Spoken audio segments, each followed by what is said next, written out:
ગુજરાતી વ્યાકરણ. તો ગુજરાતી વ્યાકરણ જે તલાટી, જુનિયર ક્લાર્ક, પછી સીસીએ અને ક્લાસ 13 ઓલમોસ્ટ ઘણી બધી પરીક્ષામાં પૂછાય છે. તો ગુજરાતી વ્યાકરણમાં શરૂઆત કરવી હોય ને તો સૌથી પહેલાં આપણે સ્વર અને વ્યંજનની ખબર હોવી જોઈએ. સ્વર અને વ્યંજન તો નોર્મલી તમે શબ્દ સાંભળેલા હશે, કોઈ સ્વર અને વ્યંજન શબ્દથી અજાણ નહીં હોય, પણ જે આપણે કોમ્પિટિટિવ એક્ઝામમાં ક્વેશ્ચન પૂછાય છે સ્વર અને વ્યંજનમાંથી, એટલું આપણે ડીપનું નોલેજ નથી હોતું. પણ આપણે ચાલુ ક્યાંથી કરશું? તો એકદમ બેઝિકથી આપણે ચાલુ કરશું. જેમ કે સૌથી પહેલાં તો ટોપિક છે આપણી પાસે સ્વર અને વ્યંજન. આપણો પહેલો ટોપિક છે. ગુજરાતની શરૂઆત કક્કાથી અને આથી એટલે કે વ્યંજન અને સ્વરથી થાય. આપણે પહેલાં ધોરણમાં આવીએ અથવા તો અત્યારે એલકેજી બેલકેજીમાં જ આવી તો ત્યાં પણ આપણે ક ખ ગથી ચાલુ કરાવે છે. તો આપણે ત્યાંથી જ ચાલુ કરશું. પણ આપણે જે સ્કૂલમાં ક ખ ઘૂંટતા હોઈએ છીએ, ક કબૂતરનો ક કરતા હોય છે, એવું આપણે નથી કરવાનું. આપણે અહીંયા ક્લાસ 3ની એક્ઝામ હોય કે કોઈ સુપર ક્લાસ 3ની તો એક્ઝામ હોય, એને લગતું આપણે બેઝિકથી લઈને એડવાન્સ સુધી કઈ રીતે ભણી શકીએ એની ચર્ચા કરવાની છે. તો આજનો આપણો પહેલો ટોપિક છે સ્વર અને વ્યંજન. હવે સૌથી પહેલાં તો સ્વર અને વ્યંજન છે ને એના પર્યાયવાચી એટલે કે વિરુદ્ધાર્થી શબ્દ નહીં પણ સમાનાર્થી શબ્દ જે છે એ આપણે ખબર હોવો જોઈએ કે સ્વર અને વ્યંજન છે તો એને બીજા કયા નામે આપણે ઓળખી શકીએ છીએ. જેમ કે સ્વર અને વ્યંજન છે તો આપણે સ્વર અને વ્યંજનને આપણે વર્ણ વ્યવસ્થા એ નામે પણ ઓળખી શકીએ છીએ. સ્વર અને વ્યંજનને આપણે વર્ણપટ એ નામે પણ ઓળખી શકીએ છીએ. તો આપણે તો પહેલાં એના સમાનાર્થી એટલે કે એના બીજા નામો છે ને એનીથી ખબર હોવી છે કે સ્વર અને વ્યંજન છે તો એને આપણે વર્ણપટ અને વર્ણ વ્યવસ્થા તરીકે ઓળખીએ છીએ. તો સૌથી પહેલાં તો આપણે હેડિંગ મારી દઈએ કે આપણો આજનો પહેલો ટોપિક છે.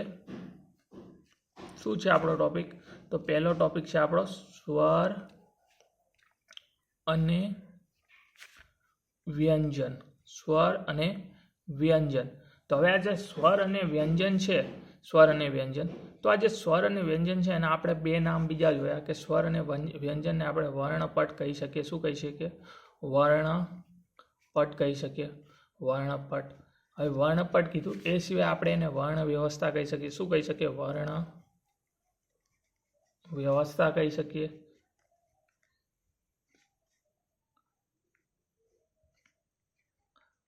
તો આ આપણો પહેલો જે આજનો ટોપિક છે સ્વર અને વ્યંજન. આ જે સ્વર અને વ્યંજન છે ને એના આપણે તો પહેલાં બીજા નામ જોયા કે સ્વર અને વ્યંજન છે એને વર્ણપટ, વર્ણ વ્યવસ્થા કહેવાય. તો આ સમાનાર્થી એના થઈ ગયા. તો હવે સ્વર અને વ્યંજન છે તો એમાં આપણે સૌથી પહેલાં તો એક શબ્દ સાંભળીએ કે ભાષાનો સૌથી નાનામાં નાનો ઘટક. ભાષા છે, ભાષા અત્યારે હું બોલું છું ભાષા ગુજરાતી, તો એનો નાનામાં નાનો ઘટક કયો છે? કોઈ પણ ભાષા હોય તો એનો નાનામાં નાનો ઘટક એટલે કે ધ્વનિ. ધ્વનિ એટલે શું ખબર છે? કે આપણા જે ફેફસા છે ને એમાંથી જે હવા બહાર નીકળે અને આપણા સ્વર પેટીમાંથી પસાર થાય, સ્વર પેટીમાં જાય અને એમાંથી બહાર આવે, ફેફસામાંથી આવતી હવા સ્વર પેટીમાંથી બહાર અંદર જાય અને બહાર નીકળે તો એને ધ્વનિ કહેવાય છે.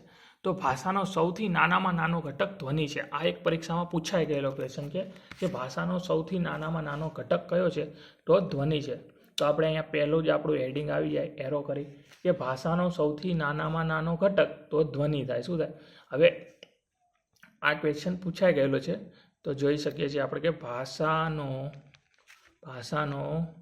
સૌથી નાનો ઘટક કયો છે? ભાષાનો સૌથી નાનો ઘટક તો કયો છે?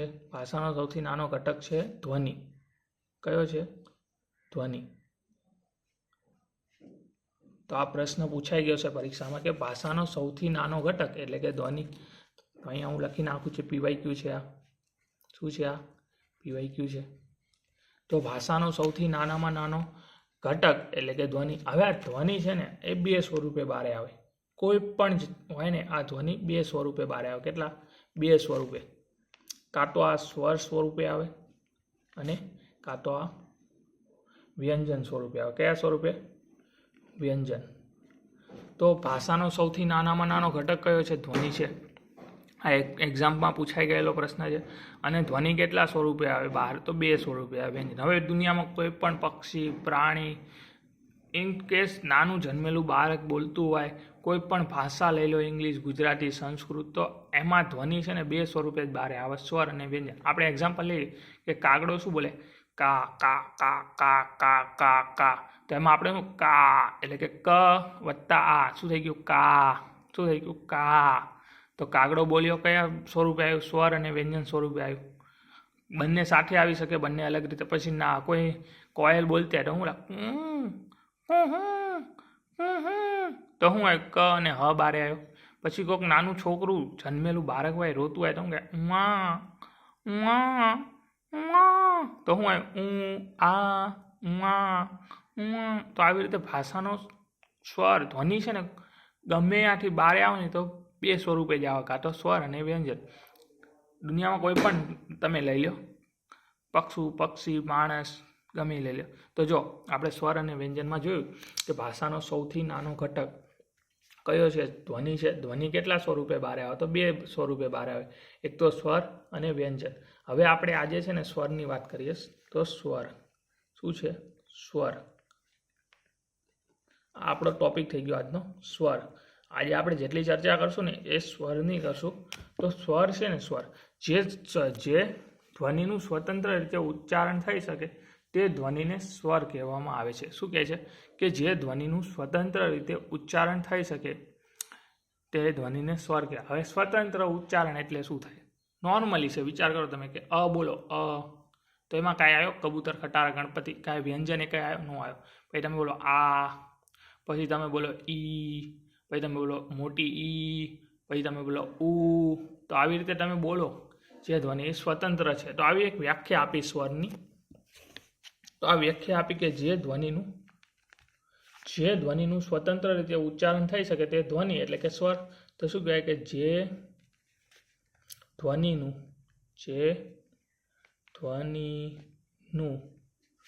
સ્વતંત્ર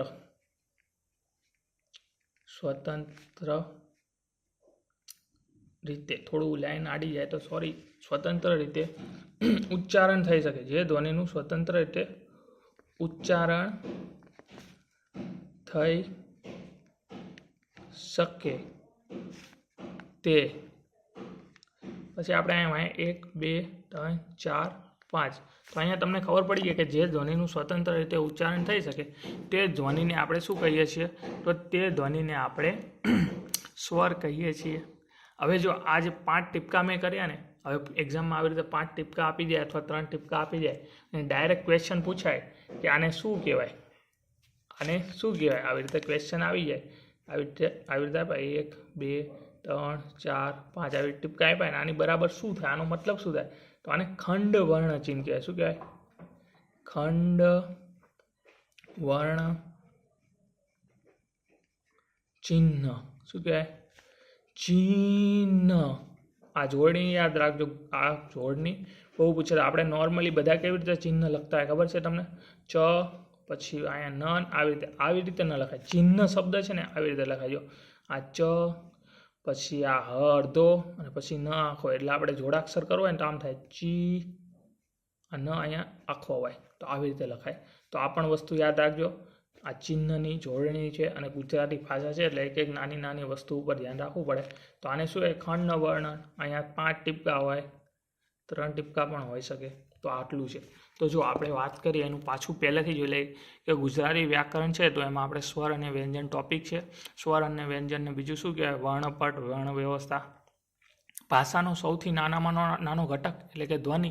ધ્વનિ છે ને 2 સ્વરૂપે જ બહાર આવે, સ્વર કાં તો વ્યંજન. દુનિયામાં કોઈ પણ ધ્વનિ હોય જેમ કે કાગડો બોલે કાકા, પછી કોયલ બોલે કું, પછી નાનું બાળક રોવે ઉવા ઉવા. હવે સ્વર છે, સ્વર આપણે એક ટોપિક ઉપર આવી ગયા. હવે સ્વર ઉપર. સ્વર જે ધ્વનિનું સ્વતંત્ર રીતે ઉચ્ચારણ થઈ શકે તે ધ્વનિને શું કહેવામાં આવે? સ્વર કહેવામાં આવે છે. હવે આમાં એવું કહે છે ગુજરાતી ભાષામાં કે સ્વરનું ઉચ્ચારણ વખતે છે ને અવરોધ એટલે કે સ્પર્શ ઉત્પન્ન થતો નથી. જેમ કે તમે છે ને મોઢામાં એવું બોલો આમ તો તમારી જીભ રહીને આમ કાંઈ રિસ્પોન્સ નહીં કરે. તમે શું રિસ્પોન્સ નહીં કરે?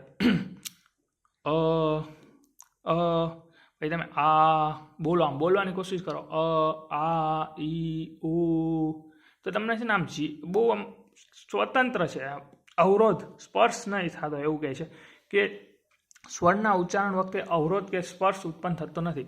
અત્યારે કદાચ તમને આ લાઈનમાં ન ખબર પડે ને કે સ્વરનું ઉચ્ચારણ વખતે અવરોધ કે સ્પર્શ ઉત્પન્ન થતો નથી મુખપથ અને નાકપથમાં, તો એમ કહેવા માંગે છે કે તમે જ્યારે સ્વરનું ઉચ્ચારણ કરો ને ત્યારે મુખ એટલે આપણા મોઢામાં અને નાક આપણું છે ને એમાં અવરોધ સ્પર્શ થતો નથી, એવું કહેવા માંગે છે. તો આ સેન્ટેન્સ થોડુંક સમજાવવું છે ને અત્યારે ડિફિકલ્ટ છે. જ્યારે વ્યંજન તમે સમજી જાઓ ને તો તમે બે વ્યક્તિ વચ્ચે તમે ક્યારે બે વસ્તુમાં તમે ભેદ ક્યારે કરી શકશો?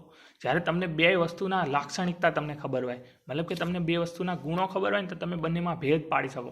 હવે અત્યારે આપણે સ્વર શીખીએ છીએ, વ્યંજનની આપણે ચર્ચા જ નથી કરી, તો આપણે બેનું કમ્પેરિઝન કઈ રીતે થાય? ન થાય ને. એટલા માટે આ એક લાઈન હું બોલું છું અત્યારે કે સ્વરનું ઉચ્ચારણ વખતે અવરોધ કે સ્પર્શ ઉત્પન્ન થતો નથી, એટલે કે મુખપથ અને નાકપથમાં.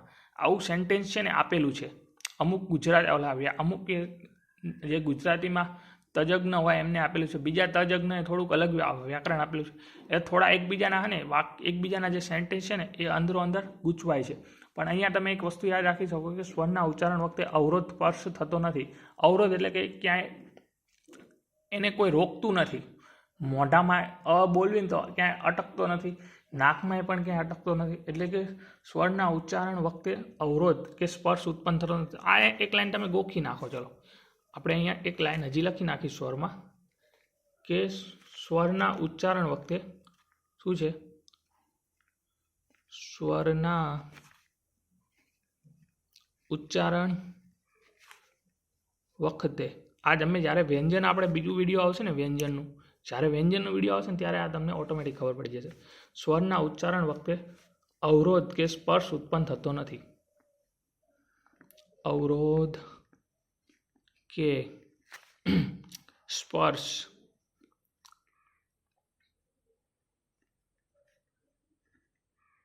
ઉત્પન્ન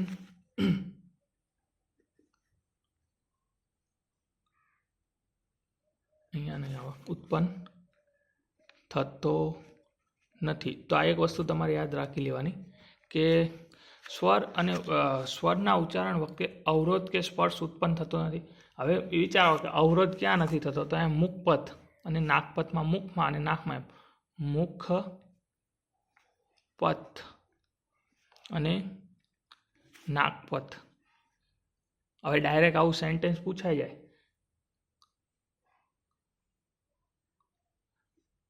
કે નીચેનામાંથી કોના ઉચ્ચારણ વખતે મુખપથ અને નાકપથમાં અવરોધ નથી થતો? નીચે સ્વર આપ્યું હોય, વ્યંજન આપ્યું હોય, ધ્વનિ આપેલું હોય, આપેલમાંથી એક પણ નહીં, તો આમાં આપણે કાંઈ નહીં કરવાનું, સ્વર લખીને આવતું રહેવાનું. એક મારે રોકડો કે સ્વરના ઉચ્ચારણ વખતે અવરોધ સ્પર્શ થતો નથી કેમાં? મુખપથ અને નાકપથમાં. તો હજી પાછા આપણે જોઈ લઈએ કે સ્વર અને વ્યંજન, વર્ણપટ, વર્ણસગાઈ, ભાષાનો સૌથી નાનામાં નાનો ઘટક કયો? તો ધ્વનિ. સ્વર અને વ્યંજન, સ્વર જે ધ્વનિનું સ્વતંત્ર રીતે ઉચ્ચારણ થઈ શકે તે ધ્વનિને શું કહેવામાં આવે છે? જે ધ્વનિનું સ્વતંત્ર રીતે ઉચ્ચારણ થઈ શકે તે ધ્વનિને શું કહેવામાં આવે છે? તો તેને સ્વર કહેવામાં આવે છે. આવી રીતે 5 ટીપકા આપેલા હોય તેને શું કહેવામાં આવે છે? ખંડ, વર્ણન, ચિહ્ન. ચિહ્નની જોડણી કઈ રીતે આવે છે? ન આખો હોય છે, હ વચ્ચે ખોડો હોય છે, આવી રીતે નીચે લીટો એટલે ખોડો. એ બધું વ્યંજન વખતે તમને આવશે, સ્વરમાં ને હજી આવશે આગળ બધું. તો આવી રીતે આ એક ચિહ્નની આપણે જોડણી જોઈ લીધી. હવે આપણે પછી જોયું કે સ્વરના ઉચ્ચારણ વખતે અવરોધ કે સ્પર્શ ઉત્પન્ન થતો નથી, એટલે કે મુખપથ અને નાકપથમાં સ્વર બોલીએ તો અવરોધ ઉત્પન્ન થતો નથી. તો અહીંયાથી તમે ખાસા ક્વેશ્ચન તમને મળી ગયા છે. હવે છે ને આપણે વાત કરીએ કે આજથી ઘણા ટાઈમ પહેલાં આપણે ખબર નથી કે ગુજરાતી ભાષા ક્યારે આવી હશે. ખબર છે? નથી ખબર. ઘણો આપણો ઇતિહાસ બહુ જૂનો છે અને ઇતિહાસ બધાનો હોય જ છે. તો આ જ્યારે ગુજરાતી ભાષા આવી ને ત્યારે સ્વર માટે એક આંકડો આપેલો હતો કે સ્વર આટલા છે. કેટલા? આટલા. તો એ વખતે સ્વર આપ્યા ને એ વખતે 13 સ્વર આપી દીધા.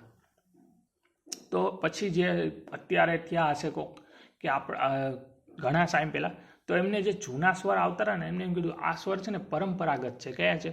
પરંપરાગત. એ વખતે જ્યારે આપ્યા હશે ત્યારે શું કીધું ખબર નહીં, પણ પછી એ જે સ્વર જૂના પહેલાંના જમાનામાં, મતલબ કે સદીઓ, હજારો વર્ષો પહેલાં કદાચ સ્વર આવ્યા હશે કે 500 વર્ષ પહેલાં કે 700 વર્ષ, ત્યારે એમને છે ને એ સ્વર આપી દીધા કે 13 સ્વર છે. તો એ સ્વરને આપણે કઈ રીતે ઓળખ્યા કે આ તો પરંપરાગત સ્વર છે? કે પરંપરાગત. તો અહીંયા આપણે એક હેડિંગ થશે કે કયા સ્વર છે? પરંપરાગત સ્વર આ બહુ જૂના સ્વર છે. પરંપરાગત સ્વર કેટલા છે? 13 છે. કેટલા છે? 13 છે. મે બી એવું બની શકે કે આ જ્યારે પરંપરાગત સ્વર આવ્યા હશે ને 13, ત્યારે આ સ્વરનું ઉચ્ચારણ વખતે જે ધ્વનિનું સ્વતંત્ર રીતે ઉચ્ચારણ થાય છે, આ બધી વ્યાખ્યા સ્વર માટે તે વખતે ન આપી હોય, તે વખતે ડાયરેક્ટ આ 13 પરંપરાગત સ્વર આવી ગયા હોય, એવું બની શકે ને. અત્યારે તમે ગુજરાતી ભણો છો, તમે વિચાર કરો કે કોઈ પણ વસ્તુ છે ને, બે વાત છે ને, એક જ વ્યક્તિ વિશે બે વાત કહેવામાં આવે. જેમ કે કોઈ એક વ્યક્તિ છે એના વિશે લખે, જેમ કે હું છું, મારા વિશે કોઈક આજે લખે કે મનીષ સારો વ્યક્તિ છે. તમને હું સમજાવું કઈ રીતે. તો અત્યારે મારી ઉંમર છે 25 વર્ષ, તો કોઈ કે મનીષ સારો છે, એક્ઝામ્પલ આપું છું, મારી ઉંમર કેટલી છે નહીં, પણ 25 વર્ષ છે અત્યારે મારા, અને કોઈક મારા વિશે લખે કે મનીષ સારો વ્યક્તિ છે. તો પછી જ્યારે હું 30 વર્ષનો થાવ ત્યારે કોઈક મારા વિશે લખવા બેસે તો શું થાય કે મનીષ બહુ સારો વ્યક્તિ નથી. તો હવે કોઈક ત્રીજો વ્યક્તિ આવે એની મારા વિશે વાંચે, તો એ વાંચે કે મનીષ સારો વ્યક્તિ છે, પછી નીચે જો કે મનીષ બહુ સારો વ્યક્તિ નથી. તો પછી એ વખતે હું જો વાવ તો એ મારા વિશે પાછો લખે કે મનીષ બહુ ખરાબ વ્યક્તિ પણ નથી. તો સારું કોઈક ત્રીજો વાંચે તો કે આમાં તો લખ્યું છે મનીષ સારો વ્યક્તિ છે, પાછું નીચે લખ્યું છે મનીષ સારો વ્યક્તિ નથી. પાછો હું જ્યારે 35 વર્ષનો થયો હોય ત્યારે કોકે લખ્યું હોય કે મનીષ ખરાબ વ્યક્તિ નથી. તો હવે વાંચવાવાળાને આમ કન્ફ્યુઝન જેવું ન થાય કે કેમ આવી રીતે બધું અલગ અલગ રીતે આના વિશે લખેલું છે. આ એકબીજી વાત એકબીજા સાથે બંધ બેસતી નથી, પણ એનું કારણ શું હોય કે આ બધું સમયે થયેલું હોય. એક હારે કોઈ વસ્તુ નથી થઈ ગઈ કે આ ફિક્સ થઈ જાય, એમાં સમયે થઈ ગયું. જેમ કે જ્યારે આજથી ઘણા વર્ષો પહેલાં, સૌથી પહેલાં જ્યારે સ્વર આપ્યા ત્યારે એમને 13 સ્વર આપી દીધા નહીં. હવે પછી એ 13 સ્વર આપી દીધા ત્યારે આ બધા સેન્ટેન્સો એમને આપ્યા નથી આપ્યા, એ આપણે અત્યારે ખાલી ક્લાસ 3ની એક્ઝામની તૈયારી કરી છે એટલે આપણે ન કહી શકીએ કે આપણે સ્વર અને વ્યંજન ભણીએ તો એમાં જેટલું સ્વર ભણીએ છીએ ત્યારે જેટલું સ્વર હારે આપણે સ્વર વિશે આપણે જાણીએ છીએ એ બધું એક જ દિવસે બધું લખાયેલું છે, અથવા એક જ વ્યક્તિ દ્વારા લખાયેલું છે, અથવા એક જ સદીમાં લખાયેલું છે, એવું નિશ્ચિત નથી હોતું. કોઈ વસ્તુ છે ને આજથી 5 સદી અથવા 10 સદી એટલે કે 1000 વર્ષ પહેલાં લખાઈ ચૂકેલું હોય, કોઈ આજથી 7 સદી એટલે કે 700 વર્ષ પહેલાં લખાઈ ચૂકેલું હોય, અને કોઈ હજી આ સદીમાં, જેમ કે આપણો દેશ આઝાદ થયો 1947 પછી 1960માં આપણું ક્યારે ગુજરાત 1 મે 1960માં આપણું ગુજરાત રાજ્ય અલગ પડ્યું, તો હજી 100 વર્ષે નથી થયા આપણું ગુજરાત આઝાદ થયું. તે પછી પણ ગુજરાતી ભાષામાં ઘણું બધું ચેન્જીસ આવ્યા. તો આવી રીતે સમયે ચેન્જીસ આવ્યા હોય ને, તો હવે પહેલાંના જે અમુક વ્યક્તિ દઈને ગયા હોય ને એનું આપણે નકારી ન શકીએ અને સ્વીકારી પણ ન શકીએ, એટલે એને રાખવું પડે. સમજાય છે? તો જો પરંપરાગત સ્વર 13 છે. કયા છે? 13. તો હવે આ 13 સ્વર કયા? તો આ સ્વરથી તમે બધા જાણીતો હશો. તો સૌથી પહેલાં તો પછી આવશે આ, પછી નાની ઈ, પછી મોટી ઈ. આ નાની મેં થોડીક મોટી કરીને મારે મોટી વધારે મોટી કરવી, પછી પછી મોટું પછી રૂ. આમ મોસ્ટ ઓફલી આ રૂમાં બધાને ડખા થાય, બાકી આ રૂ લખવાનું આ ઈ ઉ રૂ, પછી એ, પછી યાર આયા શું લખ્યું, પછી એ, પછી આવશે ઓ, પછી આવશે ઔ, પછી આવશે અહમ. શું આવશે? અહમ. અને પછી આવશે અહ. તો આવી રીતે આપણા 13 સ્વર થઈ ગયા. આ ઈ ઉ રૂ, આ ઈ ઉ રૂ. આવી રીતે યાદ રાખવાનું, આ રૂ ન ભૂલાય, નકર આપણો માર્ક જશે પેપરમાં, માર્ક જશે ને માઇનસ કરતા જશે. તો જો આ ઈ ઉ રૂ, આ ઈ ઉ રૂ, એ ઐ ઓ ઔ, એ ઐ ઓ ઔ, અહ અહમ. તો આવી રીતે 13 સ્વર આપેલા હતા આપણી પાસે પરંપરાગત. પછી પાછું છે ને થોડો સમય થયો હશે, આની પછીની વાત થાય છે. તો આમાં છે ને કોઈ વિદ્વાને એવું કીધું કે આ જે છે આને આપણે બોલી કઈ રીતે? કઈ રીતે બોલી? પછી આને આપણે કઈ રીતે બોલી? અહ. તો કે આ તો સ્વતંત્ર સ્વર નથી. કેવા? સ્વતંત્ર સ્વર નથી. તો જો આપણે સ્વરની વ્યાખ્યા જોઈ કે જે ધ્વનિનું સ્વતંત્ર રીતે ઉચ્ચારણ થઈ શકે તે ધ્વનિને સ્વર કહે છે. તો હવે વિચાર કરો કે કદાચ આ વ્યાખ્યા જ્યારે આવી હશે એ પહેલાં આ સ્વર આવી ગયા છે, પછી આ જે વ્યાખ્યા જેને આપી હશે એને એવું કીધું કે આ બે સ્વતંત્ર સ્વર નથી. કેવા નથી? સ્વતંત્ર સ્વર નથી. સ્વર છે પણ કેવા? સ્વતંત્ર નથી. સોરી. તો જો શું કીધું?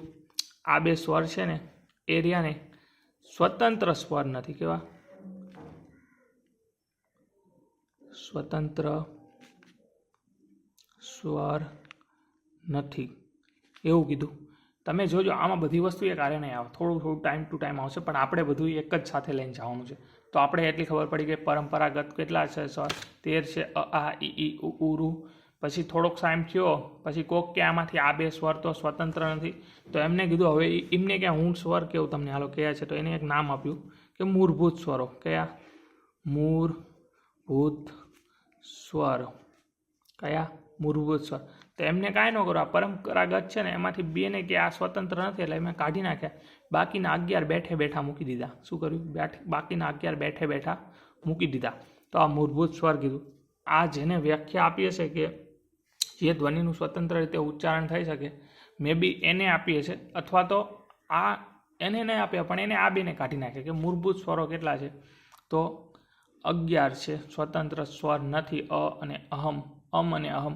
તો પછી અહીંયા આવી જશે અ, પછી આ, પછી ઈ, પછી મોટી ઈ, પછી ઉ, પછી પછી રૂ, પછી એ, પછી ઐ, પછી ઓ, પછી ઔ. આવી રીતે થઈ ગયું. તો આવી રીતે આપી દીધા. હવે આ મૂળભૂત સ્વર થઈ ગયા. હવે આ બધી વસ્તુ આવી ગઈ. આપણો દેશ ગુલામ બની ગયો, પછી આપણો દેશ આઝાદ થયો, અને પછી પાછા બેઠા વિદ્વાનો ગુજરાતી લઈને કે સારું આમાં ડખાર છે, આ સેન્ટેન્સ વાંચશે ને તો એમને આમ ગળા હેઠે બેવાને કે જે ધ્વનિનું સ્વતંત્ર રીતે ઉચ્ચારણ થઈ શકે તે સ્વર છે. તો એમને અહીંયા વાંચે ને તો એમ કે અ તો બરાબર છે, ચલો આ પણ બરાબર છે, ઈ પણ બરાબર છે, પણ સારું આ ઉ આમાં તો સારો વ જેવું લાગે છે. શું લાગે? સોરી ઈ. પછી આ મોટી ઈ. તો આ ઈમાં કેવું થયું ખબર? જો આમાં છે ને ઉમાં એવું થયું હતું વ જેવું. તો આમાં હું સમજાવું.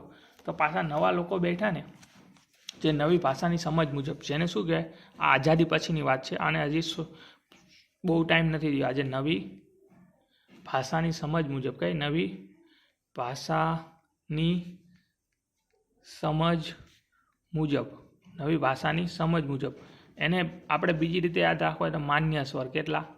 માન્ય સ્વર. આમને ખાલી માન્ય સ્વર કેટલા રાખ્યા? 8 જ રાખ્યા. કેટલા? 8 જ રાખ્યા નવી ભાષાની સમજ મુજબ. એમને કહે ચલો અ છે તો કે વાંધો નહીં, ચલો અને લઈ લઈએ.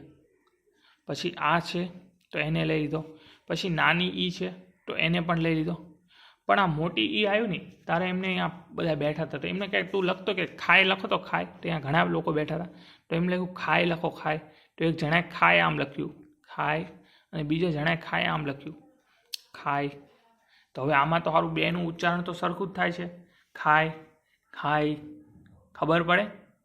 ના ખબર પડે તો કે આને સ્વર નથી લાવવો આપણે. હવે ખાય લખ્યું ખાય તો બે સરખું જ લાગે, ઉચ્ચારણ તો બેનું સરખું જ થાય, જોવામાં અલગ લાગે. તો એમને કે આ નહીં ચાલે, તો એને કાઢી નાખ્યો. પછી નાનો ઉ છે, નાનો ઉ એને રાખ્યો. આ મોટા ઉમાં શું થાય? નાનો ઉ બોલો તમે તો વાંધો નહીં, ઉ આ મોટો ઉ બોલે ને ઉ, તો વાંહે શું વ જેવું ઉચ્ચારણ થાય છે. આમાં કેટલું વાંહે વ જેવું ઉચ્ચારણ થાય છે. તો આને કાઢી નાખ્યો આમને.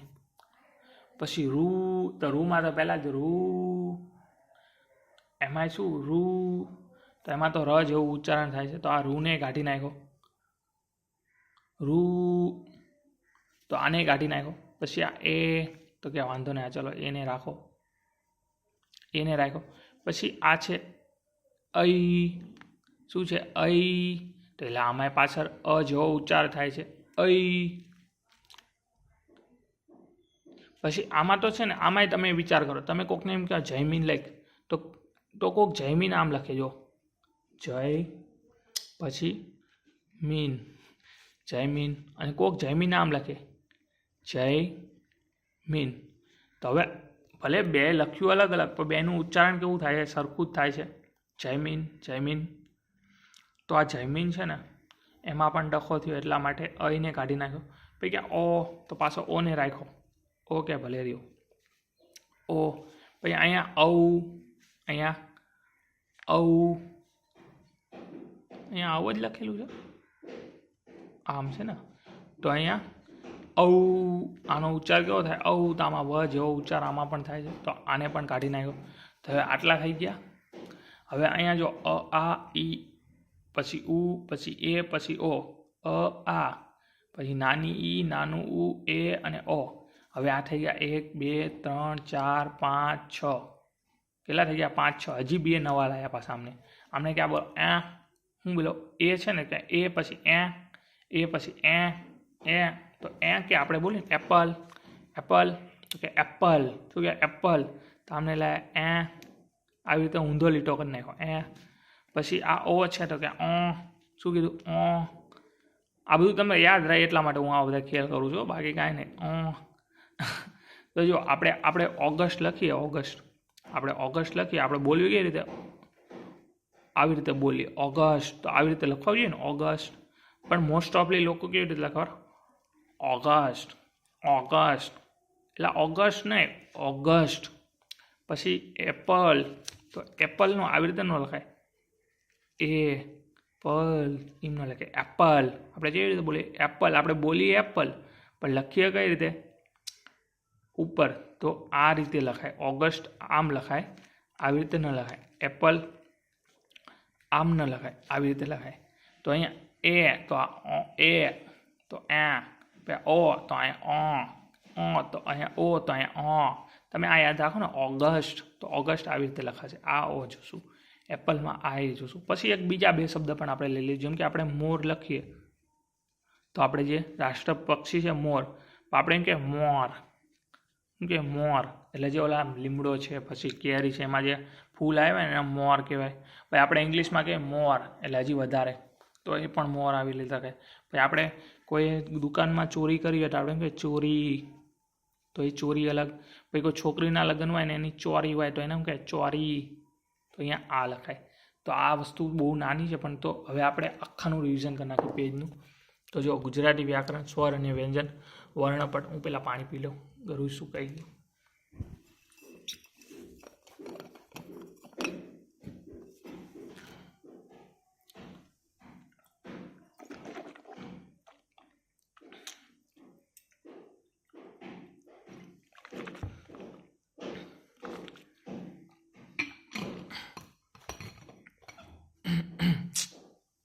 તો ગુજરાતી સ્વર અને વ્યંજન, જેને આપણે વર્ણપટ, વર્ણસગાઈ કહેવાય. ભાષાનો સૌથી નાનામાં નાનો ઘટક કયો છે? તો ધ્વનિ છે. સ્વર અને વ્યંજન સ્વરૂપે બહાર નીકળે છે. સ્વર એટલે કે જે ધ્વનિનું સ્વતંત્ર રીતે ઉચ્ચારણ થઈ શકે તે, અને ધ્વનિને સ્વર કહેવામાં આવશે. 5 વાર ટપકાવાય આવી રીતે ખંડ વર્ણચિહ્ન અથવા તો ખંડ વર્ણચિહ્ન કહેવામાં આવશે. 3 વાર ટપકાય તો ખંડ વર્ણચિહ્ન. આ ખંડ વર્ણચિહ્ન શું કરે? તો જે વાક્ય પૂરું કરવા માટે વપરાય છે. અડધું વાક્યને પણ પૂર્ણ વાક્ય બનાવી દે છે. પછી ચિહ્ન શબ્દ આવી રીતે લખાય છે. આ ખોટી જોડણી છે, આ સાચી છે. ચિહ્ન ન વચ્ચે આવશે અડધો. પછી જો આ થોડી લાઈન ઊંચી હોય કે સ્વર ઉચ્ચારણ વખતે અવરોધ કે સ્પર્શ ઉત્પન્ન થતો નથી. આ વસ્તુ તમારે યાદ રાખી નાખવાની. ક્યાં અવરોધ નથી થતો? મુખપથ અને નાકપથમાં. તો જો પરંપરાગત સ્વર 13 છે. અ આ ઈ ઉ રૂ એ આઈ ઓ ઔ અહ. તો એમાં જે અને અહ છે એ સ્વતંત્ર સ્વર નથી. પછી મૂળભૂત સ્વર 11 રહી ગયા બાકી. તો મૂળભૂતમાં અ આ ઈ ઉ રૂ એ આઈ ઓ ઔ. પછી નવી ભાષાની સમજ મુજબ એટલે કે માન્ય સ્વર, જેમાં છે અ આ ઈ ઉ એ ઓ એ જેમ કે ચોરી, ચોરી. અહીં મેં મોરી લખી નાખ્યું કહું, ચોરીનું જગ્યાએ મેં મોરી લખી નાખ્યું. યાર આવું થયું. તો જો અહીંયા છે ચોરી અને અહીંયા છે ચોરી. પાણી વગર આવું થાય. જો આમ ઊંધો લીટો આવે છે ચોરી. જે લગ્નની હોય એના ચોરી. જેમ કોઈ મંદિરમાં, કોઈ મસ્જિદમાં, કોઈ દુકાનમાં કરે, કોઈ ઘરમાં કરે એ ચોરી. અને જે લગ્નમાં બે હોય એ ચોરી. મોર એટલે રાષ્ટ્રપાણી, અને આ મોર એટલે જે મોર એ જે ઓલા લીમડાના આંબાના ઝાડ ઉપર ફૂલ આવ્યા હોય એમ મોર. તો પછી આ છે. તો હવે આપણે નેક્સ્ટ જોવાનું છે કે સ્વરના પ્રકાર. શું જોવાનું છે? સ્વરના પ્રકાર. હવે સ્વરના પ્રકાર છે ને બે રીતે પડે. સ્વરના પ્રકાર બે રીતે પડે. એક તો હસ્વ સ્વર અને દીર્ઘ સ્વર. આ શબ્દથી તમે જાણીતા હશો કે કને કાનો કા, કને રસ્વઈ કી, કને દીર્ઘઈ કી, રસ્વઈ કી અને દીર્ઘઈ કી. તો બે પ્રકાર પડે, બે રીતે પ્રકાર પડે. એક તો સ્વરના આપણે પ્રકાર પાડીએ કે હસ્વ સ્વર અને દીર્ઘ સ્વર. કયા? હસ્વ સ્વર અને દીર્ઘ સ્વર. અને બીજા સ્વરના પ્રકાર પડે કે સજાતીય સ્વર અને વિજાતીય સ્વર. તો હવે સ્વર શબ્દ આવે ને તમારા મોટા ભાગે કયા સ્વરને યાદ કરવાના ખબર? 11ને. કયા? 11 સ્વર એટલે કે મૂળભૂત સ્વર. મોસ્ટ ઓફ જગ્યાએ આ યાદ કરવાના તમારે. અને એ યાદ નહીં કરવાને, અહીંયા હું તમને કહીશ કે તમારે કયા યાદ કરવા. તો મોસ્ટ ઓફ તો તમારે છે ને મૂળભૂત એટલે 11 સ્વરને યાદ કરી નાખવાના. અ, ઈ, ઉ, રૂ, એ, ઐ, ઓ, ઔ. આ યાદ કરવાના. અમુક જગ્યાએ આને નહીં બીજાને યાદ કરવાનું થશે તો એની પણ આપણે ચર્ચા કરશું. પણ અત્યારે તો આપણે મૂળભૂત સ્વરો 11 છે એને યાદ કરવાના છે. અ, ઈ, ઉ, રૂ, એ, ઐ, ઓ, ઔ. એ, ઐ, ઓ, ઔ આને યાદ કરવાના છે.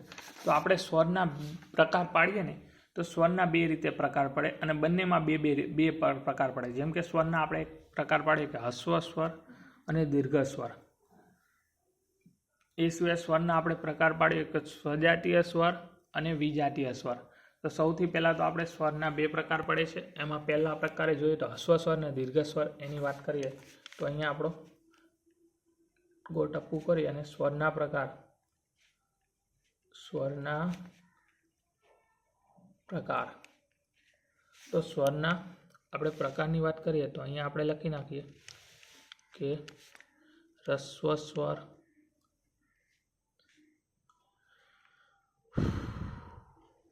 રસ્વ સ્વર. હું અડધી કલાકમાં થાકી ગયો. બધા બે કલાકના લેક્ચર લેતા હોય એકસાથે. એને આપણે કહીએ છીએ લઘુ સ્વર. પહેલાં હું લખી નાખું. ચાલો, લઘુ અક્ષર અથવા લઘુ સ્વર.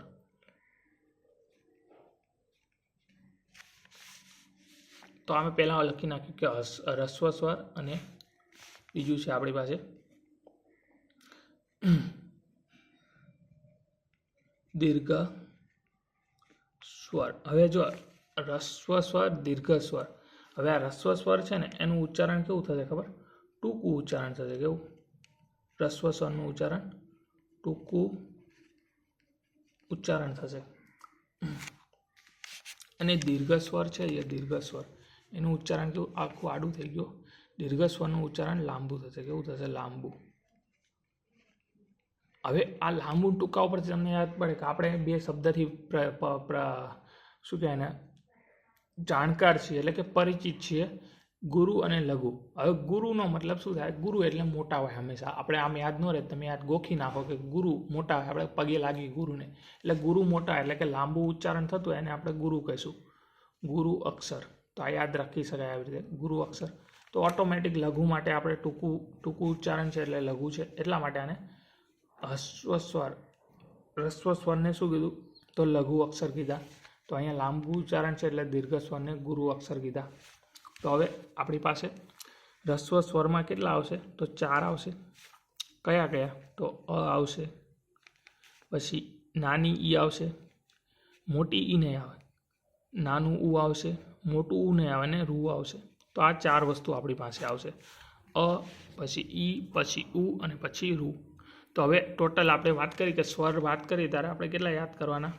મૂળભૂત સ્વરોને યાદ કરી નાખવાના 11ને મોસ્ટ ઓફ જગ્યાએ. બાકી અમુક જગ્યાએ માન્યને આવશે તો માન્યને યાદ કરશું. તો જો અહીંયા અ, પછી ઈ, પછી ઉ, પછી રૂ. રસ્વ સ્વરમાં આપણે શું જોયું? ટૂંકું ઉચ્ચારણ છે. તો અ છે, ઈ છે, ઉ છે, રૂ છે. જેમ કે અ પછી આ તો મોટું ઉચ્ચારણ ઈ, પછી મોટી ઉમાં ઈ, ઉ છે તો મોટું ઉમાં ઉ, એટલે એ ન લીધું. અહીંયા ટૂંકું ઉચ્ચારણવાળા લીધા. તો જો અ, ઈ, ઉ, રૂ આમનું ટૂંકું ઉચ્ચારણ થાય છે. પછી અહીંયા તો બાકી વધ્યા એ 7. 4 આવી ગયા તો બાકી વધ્યા 7 એ દીર્ઘ સ્વર છે. એમાં કયા આવશે?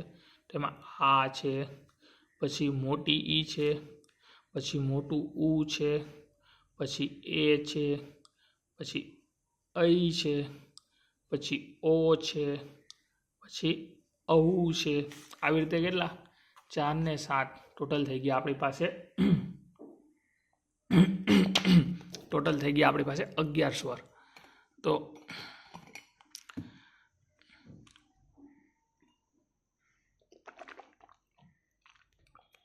ટોટલ આપણી પાસે 11 સ્વર થઈ ગયા. રસ્વ સ્વર અને દીર્ઘ સ્વર. રસ્વ સ્વરમાં આપણે કયા કયા જોયા? તો 4 જોયા આપણે, ટૂંકા ઉચ્ચારણવાળા અ, પછી નાની ઈ, પછી નાનું અને રૂ. દીર્ઘ સ્વરમાં આપણે કયા જોયા? તો 7 જોયા, આ, ઈ, ઉ, એ, ઐ, ઓ, ઔ. તો આવી રીતે ના હાવ સિમ્પલ છે. આ તમે છે ને અત્યારે હું બોલું છું ને એકવાર એટલે તમને કદાચ ન યાદ રહે, અને ખાસી ટાઈમ તમે રિપીટ કરો ને તો જો સ્વરના પ્રકાર આપણે 2 પાડવી, રસ્વ સ્વર, દીર્ઘ સ્વર. રસ્વ સ્વરને શું કહેવાય? લઘુ અક્ષર અથવા લઘુ સ્વર. દીર્ઘ સ્વરને કહેવાય ગુરુ અક્ષર અથવા ગુરુ સ્વર. રસ્વ સ્વરનું ઉચ્ચારણ ટૂંકું થતું હોય છે, દીર્ઘ સ્વરનું ઉચ્ચારણ લાંબુ થતું હોય છે. રસ્વ સ્વરમાં 4 આવે, અ, ઈ, ઉ, રૂ. દીર્ઘ સ્વરમાં 7 આવે, આ, પછી મોટી ઈ, પછી મોટું ઉ, પછી એ, પછી ઐ, પછી ઓ, પછી ઔ. હવે છે ને આ દીર્ઘ સ્વર છે ને એના અન્ય નામ છે. તો આ દીર્ઘ સ્વરમાં અન્ય નામ જોઈએ આપણે તો એમાં આવશે સાંધિ અથવા સંધિ સ્વર. શું આવશે? તો સંધિ સ્વર. આ બધું સમજાશે તમને, પણ એક સંધિ સ્વર કહેવાય, પછી એને સાંધિત્વ સ્વર કહેવાય અથવા સંયુક્ત સ્વર કહેવાય. સંધિ, પછી સાંધિત સ્વર, સાંધિત સ્વર, અને પછી આવે સંયુક્ત સ્વર. શું આવે? સંયુક્ત સ્વર. હવે આ કેમ આવ્યું? તો જો હાવ એટલે સાવ સિમ્પલ છે. તમે જુઓ અહીંયા તમે સ્વર જુઓ તો અ છે, ઈ છે, ઉ છે. આ હસ્વ સ્વર છે, નોર્મલ છે, નાનું ઉચ્ચારણ છે એટલે લઘુ સ્વર કીધા. પણ દીર્ઘ સ્વરમાં કેમ આને સંધિ સ્વર, સાંધિ સ્વર, સંયુક્ત સ્વર કીધા? આ સંયુક્ત કેમ કીધું? તો આ તમે આને ઉપાડો તો આ માટે અ પ્લસ અ કરો એટલે આ થઈ જાય. ઈ 2 વાર ઈ બોલો એટલે મોટી ઈ થઈ જાય. પછી ઉમાં એવું છે, મોટું ઉ થઈ જાય. પછી આ અ અને મોટી ઈને ભેગું કરો તો એ થઈ જાય. હું તમને આ સમજાવવા માટે કહું છું કે આ સંયુક્ત એટલે આનું જોડાણથી બનેલા છે. આ કેનીથી? જોડાણથી બનેલા છે, સ્વરના જોડાણથી બનેલા છે. એવી રીતે આ બધા એવી રીતે, એટલે આને સંયુક્ત સ્વર કહેવાય. હવે સંયુક્તને આપણે સંધિ, સંધિનો મતલબ પણ શું થાય? જોડાણ થાય. જોડાણ જ થાય ને, ભેગું કરવું થાય. સાંધિત એટલે ને મેં આ સાંધી લીધું એટલે કે મેં આ મારી પાસે ભેગું કરી લીધું. તો આ વસ્તુ તમે સમજશો ને ગોખવા કરતાં, આ વસ્તુ બધી સમજવા જેવી છે કે સ્વરના 2 પ્રકાર છે, રસ્વ સ્વર અને દીર્ઘ સ્વર. રસ્વ સ્વર એટલે ટૂંકું ઉચ્ચારણ, દીર્ઘ સ્વર એટલે લાંબુ ઉચ્ચારણ. ટૂંકું ઉચ્ચારણ, લાંબુ ઉચ્ચારણ. ગુરુ લઘુ આપણે નામ આપી શકીએ. ગુરુ એટલે મોટા હોય એટલે કે લાંબુ ઉચ્ચારણ, લઘુ એટલે કે ટૂંકું ઉચ્ચારણ. ઓબ્વિયસલી આવી રીતે યાદ રાખી શકીએ. હસ્વ સ્વર અથવા રસ્વ સ્વર, મારા બોલવામાં થોડુંક ઓલું થઈ જાય છે. રસ્વ સ્વર એટલે કે 4 હોય છે, અ, ઈ, ઉ, રૂ. દીર્ઘ સ્વર 7 હોય છે, આ, ઈ, ઉ, એ, ઐ, ઓ, ઔ. દીર્ઘ સ્વરને આપણે શું કહેવાય? સંધિ સ્વર અથવા સાંધિત સ્વર અથવા સંયુક્ત સ્વર કહેવામાં આવે છે. તો આટલું છે. હવે પછી છે નેક્સ્ટ સજાતીય સ્વર અને વિજાતીય સ્વર. તો સૌથી પહેલાં તો સજાતીય સ્વર કયા છે?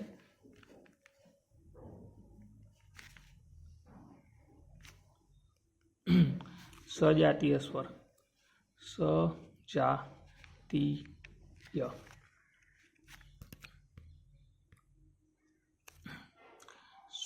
સજાતીય સ્વર. સ્વજાતીય સ્વરમાં કેવું છે? તો સ્વજાતીય સ્વર છે ને એમાં અ છે, એનો સજાતીય સ્વર થશે આ, પછી સમજાશે. પછી ઈ છે નાનો, તો એનો સજાતીય સ્વર શું થશે? તો મોટો ઈ થશે. આ નાનો ઈ લખવાનો અહીંયા. પછી ઉ છે, ઉ, તો એનો સજાતીય સ્વર શું થશે? તો મોટો ઉ થશે. તો આ છે. હવે તમે વિચાર કરો તો આ છે, આ એનો સજાતીય સ્વર ઓટોમેટિક શું થઈ જશે? અ થઈ જશે. પછી ઈ છે, મોટો ઈ, એનો સજાતીય સ્વર શું થઈ જશે? નાનો ઈ થઈ જશે. અને ઉ છે, એનો સજાતીય સ્વર શું થઈ જશે? તો એનો સજાતીય સ્વર થઈ જશે નાનો ઉ. હવે આ કઈ રીતે થયું? તો માનો કે કોઈ આપણે અ છે અ એને વત્તા અ કરીએ તો આપણે શું મળશે? આ મળશે. પછી આપણે અ છે અ એને વત્તા આ કરીએ તો પણ આપણે શું મળશે? આ મળશે.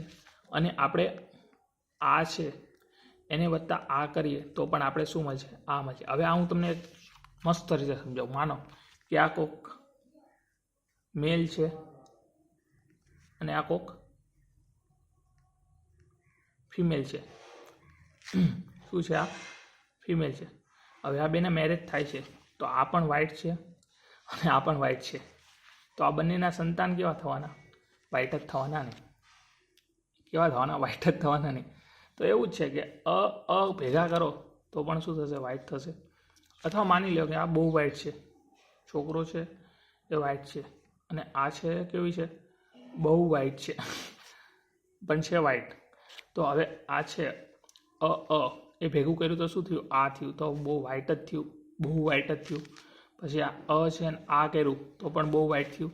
અને આ કર્યું તો એ બહુ વ્હાઇટ જ થયું. તો જવાબ મળ્યું તો આપણે કેવું? વ્હાઇટ જ મળ્યું.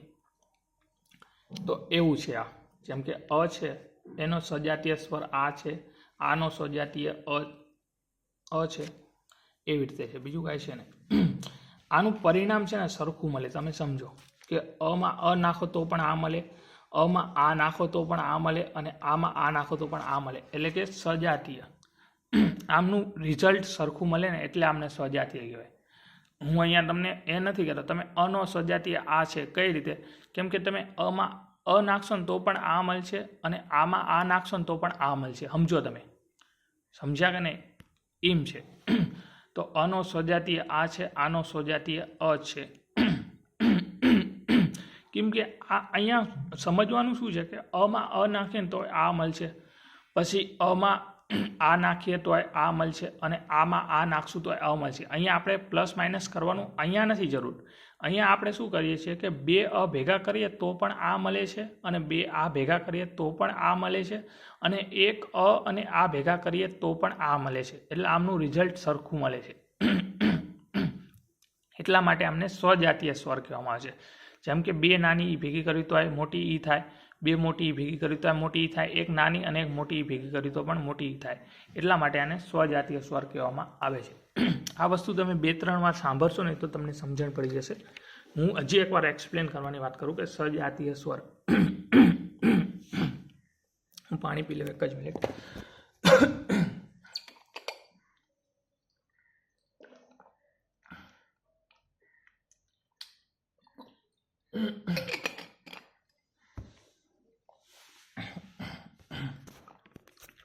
સ્વજાતીય સ્વરમાં કેવું ખબર? એમનું રિઝલ્ટ સરખું મળે. જો અહીંયા આ વ્હાઇટ હતો, આ વ્હાઇટ હતો, તો આમનું રિઝલ્ટ કેવું મળ્યું? વ્હાઇટ મળ્યું. એમ આ અ છે, અ વત્તા આ કરીએ તો એનું રિઝલ્ટ શું મળે? આ મળે. અહીંયા આ વત્તા આ કરીએ તો એનું રિઝલ્ટ શું મળે? આ. તો સરખું મળ્યું ને રિઝલ્ટ એમ. એટલા માટે. અથવા અ અને આ બંને ભેગા કરીએ તો પણ રિઝલ્ટ કેવું મળે? સરખું મળે. આ જ મળે. તો અહીંયા મેન ફોકસ રિઝલ્ટ ઉપર છે. જેમ કે અનો સજાતીય સ્વર કે તો આ છે. તો અહીંયા તમે યાદ રાખી શકો કે અ અને આ બંને એકબીજાના સજાતીય છે. ઈ અને મોટું ઈ એકબીજાના સ્વજાતીય છે. ઉ અને મોટું એકબીજાના સ્વજાતીય છે. તો હવે આ તો વસ્તુ ખબર પડી જાય સ્વજાતીય સ્વર. તમે કદાચ 4-5 વાર તમને કદાચ એક્સપ્લેન થવાવાળી વસ્તુ છે, પણ તમે હું સમજાવવા માંગુ છું એ રીતે તમે સમજી ન શકો તો તમે ગોખી શકો કે આ એકબીજાના સજાતીય છે, ઈ એકબીજાના સજાતીય છે, ઉ એકબીજાના સજાતીય છે. તો હવે વાત આવે રૂ એ પહોંચવી આપણે. ત્યાં પહોંચીએ રૂ. તો આ રૂ છે એનો કોઈ પણ સજાતીય સ્વર નથી. શું છે? સજાતીય સ્વર નથી. તો આપણી માટે આઈએમપી થઈ જાય કે રૂ એવો છે કે જેનો કોઈ પણ સજાતીય સ્વર નથી. હવે ત્યાંથી આપણે આગળ આવી જઈએ તો સજાતીયમાં મેં બી તમને કોન્સેપ્ટ સમજાવવાનો છે. તો હવે આપણે વિજાતીય જોઈએ. હવે વિજાતીય સ્વર. હવે વિજાતીય સ્વરમાં કેવું છે? તો આપણે પહેલી વાત કરી કે અ અને આ બંને તો એકબીજાના સજાતીય છે. તો આ બંનેને અનો જે વિજાતીય છે ને એ ઓટોમેટિક આનો વિજાતીય છે. જે આનો વિજાતીય છે ને એ અનો વિજાતીય હશે. ઓટોમેટિક થઈ જશે. તો આ સિવાય બધા આવી જશે.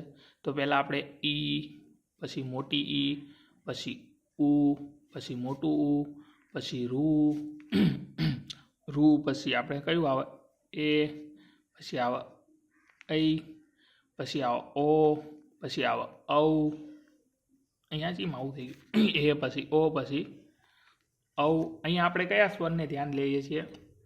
તો અહીંયા આપણે માન્ય જે 11 સ્વર છે ને એને ધ્યાનમાં લઈએ છીએ.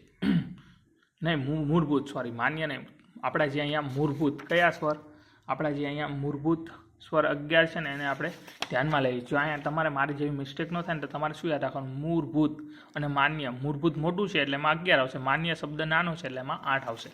ભૂલ બધાથી થાય પણ ભૂલ પેપરમાં ન થવી જોઈએ. એટલે તો પ્રેક્ટિસ કરવાની હોય છે. શીખવું જેટલું મહત્ત્વનું છે ને એટલું જ મહત્ત્વનું પ્રેક્ટિસ છે, કે તમારી જેટલી વાર ભૂલ થાય ને એટલી જ વાર ભૂલ સુધારી પણ શકો તમે અહીંયા થાય તો. તો હવે આપણે વિજાતીયમાં જોયું કે આ છે એકબીજાના સજાતીય છે, તો બાકી બધા એના વિજાતીય છે. બહુ સિમ્પલ છે. પછી એવી જ રીતે ઈ, પછી મોટી ઈ, તો એમાં બધું આવી જશે. આવી જશે, પછી આ આવી જશે, એની સિવાયના બધા આવી જશે. એના વિજાતીય સ્વર કયા છે? તો અનો આ, પછી ઉ, પછી મોટું ઉ, પછી રૂ, પછી બધા આગળ આગળ ઓલા 5 ટપકા કરી નાખવાના, જેને આપણે જોઈ ચૂક્યા છીએ. ખંડ વર્ણ ચિહ્ન એવી રીતે. તો પછી આવી રીતે છે આપણો ઉ, પછી મોટો ઉ. એના વિજાતીય સ્વર પૂછે તો આપણે ખબર પડી જાય કે અ, પછી આ, પછી ઈ, પછી ઈ, પછી રૂ, પછી આગળ થતા જશે. હવે આપણે પાસે આવી ગયો રૂ. તો હવે તમને અહીંયાથી ખબર પડે કે રૂનો કોઈ સજાતીય નથી, પણ રૂના બધા વિજાતીય છે. તો સૌથી વધારે વિજાતીય કયા આવશે? તો સૌથી વધારે વિજાતીય રૂ પાસે છે. કયો સ્વર છે જેની પાસે સજાતીય સ્વર નથી? તો એ આવશે રૂ. તો રૂ પાછો અહીંયા પણ આઈએમપી થઈ જાય કે એમાં બધા વિજાતીય છે, સૌથી વધારે વિજાતીય છે. થોડું હું જલ્દી લખું છું એટલે પાછા તમે ઓલું નહીં કરતા. અક્ષર હવે બહુ વિડીયો મોટો થઈ ગયો છે એટલા માટે આવી રીતે થઈ જશે. રૂ સિવાય બધા આવી જશે. રૂના વિજાતીય. તો આ સજાતીય અને વિજાતીય. હવે છે ને આપણે આટલું એક્સપ્લેન કર્યું. હવે છે ને આગળ થોડું આપણે બેઠે બેઠું જોશું, જે બુકમાં લખેલું છે એ ટાઈપનું. થોડું પાણી પી લેવું.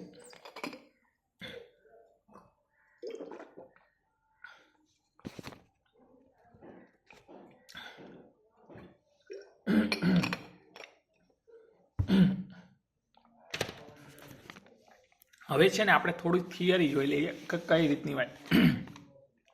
તો વર્ણપટ, એક જ મિનિટ આપો મને. આટલું કોઈ દી બોલ્યો ન હોય ને એટલે આવું થાય. 47 મિનિટ થઈ ગઈ. વર્ણપટ. તો વર્ણપટ, વર્ણપટ એટલે કે ભાષા મનુષ્યની આગવી ઓળખ છે. ધ્વનિ એ ભાષાનો નાનામાં નાનો ઘટક છે. આ ધ્વનિ આપણે 2 પ્રકારે ઓળખીએ છીએ, સ્વર અને વ્યંજન. તો આપણે અહીંયા જોયું હતું કે ભાષાનો સૌથી નાનો ઘટક કયો છે? ધ્વનિ છે. સ્વર અને વ્યંજન 2 સ્વરૂપે આવે છે બહાર. તો સ્વર અને વ્યંજન અક્ષરોને આપણે વર્ણ તરીકે ઓળખીએ છીએ. આ થિયરી છે. બુક આપણી પાસે જે હોય ને એ રીતે, તમારી પાસે ગુજરાતી વ્યાકરણની બુક હોય એવી રીતનું થયું આ વર્ણપટની વિગતવાર સમજ. તો ગુજરાતી ભાષામાં કુલ 11 સ્વર છે અને 34 વ્યંજન છે. તો જોયું ને અહીંયા મૂળભૂત મેં નીચે લખ્યું છે, બાકી આવી રીતે લખ્યું છે. ગુજરાતી ભાષામાં કુલ 11 સ્વર છે અને 34 વ્યંજનો છે. સ્વર એટલે શું? જે વર્ણ કે ધ્વનિનું ઉચ્ચારણ કરતી વખતે બીજા કોઈ વર્ણ કે ધ્વનિની જરૂર ના પડે ત્યારે તેવા વર્ણને સ્વર કહેવામાં આવે છે. તેનું ઉચ્ચારણ કરતાં હવા કોઈ પણ પ્રકારના સ્પર્શ વગર બહાર નીકળે છે. ગુજરાતી ભાષામાં અત્યારે મૂળભૂત કુલ 11 સ્વર ગણાય છે. સંસ્કૃતમાં 14 છે. તો આ બધું આપણે સમજી ચૂક્યા છીએ, જેની અહીંયા લખેલા છે અ, આ, ઈ, ઉ, રૂ, એ, ઐ, ઓ, ઔ. આ સ્વરના પણ 2 પ્રકારો પડે છે. સ્વરના કેટલા 2 પ્રકાર પડે છે? હસ્વ સ્વર અને દીર્ઘ સ્વર. હસ્વ સ્વર, રસ્વ સ્વર 4 છે અને દીર્ઘ સ્વર 7 છે. તો રસ્વ સ્વરની વાત કરીએ તો અ, ઈ, ઉ, રૂ. દીર્ઘ સ્વરની વાત કરીએ 7 છે જેમાં, તો આ, ઈ, ઉ, એ, ઐ, ઓ, ઔ. તો અહીંયા લખેલું છે કે રસ્વ સ્વર કે આ સ્વરનું ઉચ્ચારણ ટૂંકું થાય છે તેથી તેને લઘુ અક્ષર કહે છે, અને દીર્ઘ સ્વર આ સ્વરનું ઉચ્ચારણ લાંબુ થાય છે તેથી તેને ગુરુ સ્વર કહે છે. આ સાતેય એટલે કે દીર્ઘ સ્વરોના જુદા જુદા સ્વરોથી મળીને બનેલા હોવાથી તેમને સાંધિત સ્વર, સંધિ સ્વર અને સંયુક્ત સ્વર પણ કહે છે. આ બધું આપણે સમજી ચૂક્યા છીએ. હવે અહીંયા પાછા જુઓ, સ્વરોને સ્વજાતીય સ્વર અને વિજાતીય સ્વર કહેવામાં આવે છે. તેના આધારે સ્વરના બે પ્રકાર પડે છે, સ્વજાતીય અને વિજાતીય. સ્વરોને સ્વજાતીય સ્વર અને વિજાતીય સ્વર કહેવામાં આવે છે. તેના આધારે તેના બે પ્રકાર પડે છે, સ્વજાતીય સ્વર અને વિજાતીય સ્વર. અ, આ, ઈ, ઉ એ સ્વજાતીય સ્વર છે અને વિજાતીય તો અનો ઈ આવે, ઉનો વિજાતીય ઉ થાય. પણ આપણે તો આ ગોખવાનું નથી. મેં તમને સમજાય કે અનો આ સિવાય બધા વિજાતીય આવે, ઈનો ઈ અને મોટી ઈ સિવાય બધા વિજાતીય આવે. આવી રીતે લખેલું છે પણ આપણે એક્સપ્લેન કર્યું. જો તો આ ગોખવાની વસ્તુ નથી, આ સમજવાની વસ્તુ છે. અહીંયા તમે ગોખી નાખો કે અનો આ થાય ને આનો અ થાય, પણ અહીંયા તમારે આમાં શું આવશે, તો આમાં આ સિવાય બધા આવશે, ઈ આવશે, મોટી ઈ આવશે, ઉ આવશે. પણ અહીંયા ખાલી સમજાવવા માટે એક્ઝામ્પલ લખે છે એટલા માટે. હવે છે ને આપણે હજી થોડુંક સમજવાનું છે, પછી પાછા આમાં આવશું, પાછા થોડુંક સમજવાનું થશે. તો આપણે હવે છે ને આ વસ્તુ હું જે સમજાવવાની તમને કોશિશ કરીશ ને એ લખેલી છે ચોપડીમાં, પણ એક્સપ્લેન થોડું કરવાની કોશિશ કરવી આપણે. તો છે ને હવે આપણો ટોપિક આવ્યો ને, એ ટોપિકનું નામ છે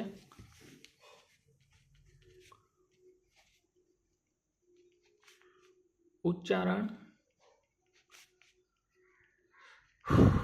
સ્થાનના આધારે. હવે મે બી એવું થાય કે 51 મિનિટ થઈ ગઈ છે અને આ ટોપિક ચાલુ હોય અને વિડીયો પૂરું થઈ જાય 1 કલાકમાં, તો લોચો પડવાનો છે. કેમકે હજી અરાઉન્ડ મને લાગે 20-25 મિનિટનું આપણું કન્ટેન્ટ બાકી છે. પણ હું અહીંયા છે ને આ એક બહુ મસ્ત ટોપિક છે, જે તમે ચોપડીમાં વાંચશો ને તો તમને કાંઈ ટપા નહીં પડે. પણ મેં એવી રીતે શોર્ટકટ બનાવીને તમને સમજાય એવું કર્યું છે ને, તો એવું કર્યું છે. તો આનો અત્યારે આપણે છે ને કાંઈ સમજવાનું નથી. બાકી જો આવી રીતનું છે બધું, પણ હું તમને આના પહેલાં સમજાવી દઈશ, પછી ખાલી વાંચી નાખીશું એટલે તમને ખબર પડશે. તો આની માટે છે ને ઉચ્ચારણ સ્થાનના આધારે એક શોર્ટકટ છે. શું છે? શોર્ટકટ યાદ રાખવાની તમારે. ઉચ્ચારણ સ્થાનના આધારે આપણે છે ને 20 તમે શબ્દ સાંભળેલો છે. 20ને શું કહેવાય? ગુજરાતીમાં ઝેર કહેવાય, પણ આપણે અહીંયા ગુજરાતીમાં 20ને ઝેર પણ કહી શકીએ આપણે. તો અહીંયા 20 પીવે, 20 પીવી અથવા પીવે, 20 પીવી તો શું થઈ જાય? સૌ થઈ જાય. સૌનો મતલબ શું થાય? તો સૌ એટલે આપણી લાશ થઈ જાય ને, સૌ એટલે. તો 20 પીવે તો સૌ થઈ જાય. તો 20 ઉપરથી તમારે શું રાખવાનું? 20 પીવે તો સૌ થઈ જાય. હવે 20 પીવા માટે શું કરવું પડે? તો 20 પીવા માટે પહેલાં છે ને આપણું આખું મોઢું ખોલવું પડે, પછી એમાં આખું 20 ઉતારવું પડે, અને પછી આપણું આખું મોઢું બંધ કરવું પડે. તો આ 20 પીવા માટે શું કરવું પડે? પહેલાં તો મોઢું આખું ખોલવું પડે, મોઢું આખું ખોલવું પડે, આખું ખોલવું પડે. પછી પાછું મોઢું કેવું કરવું પડે? મોઢું આખું બંધ કરવું પડે. અહીંયા હું ટૂંકમાં લખું છું, તો કદાચ 1 કલાકની અંદર આ એક કોન્સેપ્ટ પણ તમને મળી જાય ને તો ભલે, પછી બીજું આવી જશે, એની ચિંતા ન કરો. તો 20 પીવે તો સૌ થઈ જાય. તો 20 પીવા માટે સૌથી પહેલાં તો મોઢું આખું ખોલવું પડે, પછી મોઢું આખું બંધ કરવું પડે. પીવે તો સૌ થઈ જાય. હવે આ સૌ થતી વખતે કેવું થાય ખબર? આ બંધ કરેલું મોઢું છે ને ધીમે ધીમે થોડું ખુલી જાય. શું થઈ જાય? થોડું ખુલી જાય. અને આપણે ઓલમોસ્ટ મરવા આવ્યા હોય ને, સૌ થવામાં ઓલમોસ્ટ પતી જવા હોય ને, ત્યારે આપણું મોઢું અડધું ખુલીને પડ્યું રહે. તો જો 20 પીવે તો સૌ થાય. 20 પીવા માટે મોઢું આખું ખોલવું પડે, પછી મોઢું આખું બંધ કરવું પડે. પછી 20 પી ગયા આપણે, પછી આપણે સૌ થઈ જાય ને એટલે આપણું મોઢું થોડું ખુલે, અને પછી અડધું ખુલે અને આપણે ત્યાં બંધ રહી જાય, પછી મોઢામાંથી ઝાંક નીકળવા માંડે. તો 20 પીવે તો સૌ થઈ જાય. તો અહીંયા વ ઉપરથી વિવૃત યાદ રાખવાના. શું યાદ રાખવાના? વિવૃત. પછી સ ઉપરથી સંવૃત. શું આવશે? સંવૃત. અને પછી પાછું અહીંયા સ ઉપરથી અર્ધ સંવૃત. અહીંયા સંવૃત એકવાર લખી નાખો તો તમારે આગળ અર્ધ લખી નાખવાનું. અર્ધ સંવૃત. અને પાછું અહીંયા વ ઉપરથી વિવૃત, પણ અહીંયા એકવાર આપણે વિવૃત લખી નાખ્યું, તો અહીંયા આપણે લખશું અર્ધ વિવૃત. આ તમે પહેલી વાર સાંભળો છો ને, તમને આ શું બધું બકવાસ કરે છે, પણ આ તમે યાદ રાખો કે 20 પીવે તો સૌ થઈ જાય. 20 પીવે તો સૌ થઈ જાય. 20 પીવા માટે શું કરવું પડે? પહેલાં મોઢું આખું ખોલવું પડે, પછી મોઢું આખું બંધ કરવું પડે. પી લીધા પછી પી લઈએ એટલે આપણે સૌ થઈ જાય. સૌ થઈ જાય એટલે પહેલાં આપણું થોડું મોઢું ખુલે, અને પછી આપણું અડધું મોઢું ખુલે, પછી આપણે રામ નામ સત્ય થઈ જાય. તો 20 પીવે તો સૌ થઈ જાય. તો અહીંયા તમને ખબર છે કે મોઢું આખું ખુલે. અહીંયા શું આવશે? મોઢું આખું ખુલે. આખું નથી લખતો હું અહીંયા, કેમ કે લખેલું જ છે આપણી પાસે. પછી અહીંયા મોઢું આખું બંધ થઈ જાય. શું થઈ જાય? બંધ થઈ જાય. તમે યાદ રાખજો, આખું મોઢું બંધ થઈ જાય. પછી અહીંયા થોડું ખુલે મોઢું. કેવું ખુલે? થોડું. અને અહીંયા શું થઈ જાય? અડધું ખુલે. અડધું ખુલે. હવે જો અત્યાર સુધી આપણે સ્વરની વાત કરતા હતા ને, તો એમાં આપણે 11 સ્વરને ધ્યાનમાં લીધા. સજાતીય છે, વિજાતીય છે, હસ્વ છે, રસ્વ છે, દીર્ઘ છે. પણ અહીંયા ઉચ્ચારણ સ્થાનના આધારે છે ને આપણે છે ને કોને ધ્યાનમાં લેવાના ખબર છે? તો પહેલાં તો માન્ય સ્વર છે. આપણા જે માન્ય સ્વર છે ને 8, એ 8+1 એટલે કે રૂને યાદ લઈ લેવાનો. રૂને એક યાદ લઈ લેવાનો, બાકી કાંઈ ન કરો. અહીંયા ઉચ્ચારણ સ્થાનના આધારે આપણે સૌવૃત વિવૃતમાં છે ને માન્ય સ્વર +1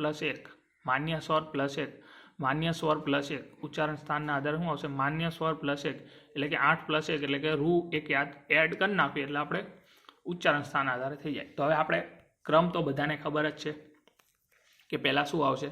તો પહેલાં તો આવશે અ, પછી આવશે આ, પછી અહીંયા શું આવશે? તો નાની ઈ, પછી મોટી ઈ, પછી ઉ, પછી મોટું ઉ અને પછી રૂ. તો અહીંયા શબ્દ એક નંબર યાદ રાખી શકો કે 2, પછી અહીંયા 5, પછી 2, અહીંયા 2, તો અહીંયા આ, પછી અહીંયા ઈ ઉ રૂ, પછી અહીંયા એ, પછી અહીંયા ઓ. અહીંયા જો આપણે માન્ય સ્વરમાં કયા કયા હતા એ તમને યાદ હોવા જોઈએ. અત્યારે જ તમને યાદ નહીં હોય, પણ અહીંયા મને ખબર છે એટલે મેં એ ઓ, પછી અહીંયા એ, પછી અહીંયા ઓ, પછી અહીંયા ઓલા આપણે 2 જોયા હતા નવા, તે એપલ. પછી આપણે ઓગસ્ટ જોયું હતું, ઓગસ્ટ. તો આ એ આવી ગયા. તો આવી રીતે છે જો. તો તમે અહીંયા એક નંબર યાદ રાખી શકો કે ઉચ્ચારણ સ્થાનના આધારે નંબર યાદ રાખો. 22, 25, 22 યાદ રાખો કે પહેલાં 5, પહેલાં 2, પછી 5, પછી 2, પછી 2. કાંઈ એક જ વસ્તુ સમજો ને કે અ વાળા રહ્યા ને એના બેના જોડકા કરી નાખવાના. તો વચ્ચે આ જે વધુ એ મૂકી દો. અ વાળાના 2 જોડકા કરી નાખો. આ પછી ઈ ઉ રૂ, પછી એ, પછી ઓ, પછી ઓ. તો અહીંયા આ, પછી ઈ ઉ રૂ, અહીંયા આ, પછી અહીંયા એ ઓ, અહીંયા ઓ, અહીંયા એ ઓ, અહીંયા ઓ. યાદ રહી જાય. પહેલી વાર હોય ને થોડું ઓલું લાગે. તો આવી રીતે છે. તો આમાં છે ને આટલું કન્ટેન્ટ ભણ્યા નહીં, પછી આ બધું આપણે યાદ રાખી લીધું. મેં યાદ રાખી લીધું, તમે યાદ રાખી લીધું. પછી પાછા કોઈક આમાં ડખા થાય. બીજો વ્યક્તિ આવું કોઈક કંઈ જાય નહીં તો બીજું કહે કે ઘણા વિદ્વાનોએ એવું કીધું છે કે અર્ધ વિવૃત અને વિવૃત સરખા છે. કે આ જે અર્ધ વિવૃત છે ને, આ વિવૃત અને આ અર્ધ વિવૃત ક્યાંય ગયું? હા, આ બંને તો સરખા છે. ઘણા વિદ્વાનો એમ કહે છે કે અર્ધ વિવૃત અને વિવૃત સરખા છે. તો આપણે હાલો અહીંયા સેન્ટેન્સ લખી નાખી કે ઘણા વિદ્વાનો અર્ધ, તમે આની ચિંતા નહીં કરતા, હું અક્ષર ખરાબ કાઢું છું કે અમારી પાસે લખેલું પડ્યું છે. તો અર્ધ વિવૃત અને વિવૃત બંને સરખા છે. શું કહે છે? બંને સરખા છે.